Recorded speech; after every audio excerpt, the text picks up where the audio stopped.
2027 तक impact player rule locked in है, but आपके क्या व्यूज़ हैं as an Indian team vice captain, because mixed views हैं प्लेयर्स के ऑन दिस रूल?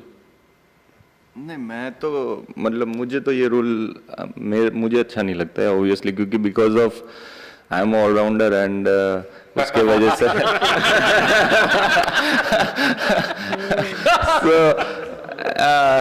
सो कि बैटिंग और बॉलिंग में पहले ऐसा होता था कि ऑलराउंडर पिक करते थे. Because of this rule I think every team management go with या पर्टिकुलर बैट्समैन या पर्टिकुलर बॉलर के लिए जाते हैं कि यार हमें ऑलराउंडर की क्या जरूरत है, वो दो. सो आई थिंक उसके वजह से मतलब मुझे एज ए मैं भी ऑलराउंडर हूँ, तो मुझे वो रूल्स पसंद नहीं था. But at the same time हमारे हाथ में जो है वो अगर रूल्स है तो है, उसको हमें फॉलो करना है. बट अगर पर्सनल व्यू में आई थिंक मुझे लगता है कि मुझे वो रूल पसंद नहीं है.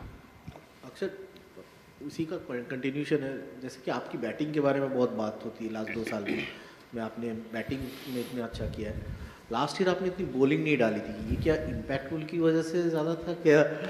नहीं, इम्पैक्ट की वजह से नहीं था. वो चैंपियंस ट्रॉफी के बाद आई थिंक चैंपियंस ट्रॉफी उससे पहले ही था. चैंपियंस ट्रॉफी में मेरा स्पिनिंग फिंगर कट हो गया था. सो उसके वजह से मैं जब वापस बॉलिंग कंटिन्यू कर रहा था तो वो अगेन बॉल की सीम की वजह से वो और कट होते ही जा रहा था एंड वो थोड़ा डीप कट हो गया था. तो उसके वजह से मैं वो प्रेशर नहीं दे पा रहा था बॉल पे, वो रोटेशन नहीं मिल पा रहा था. तो उसकी वजह से मैं बॉलिंग कम डाल रहा था.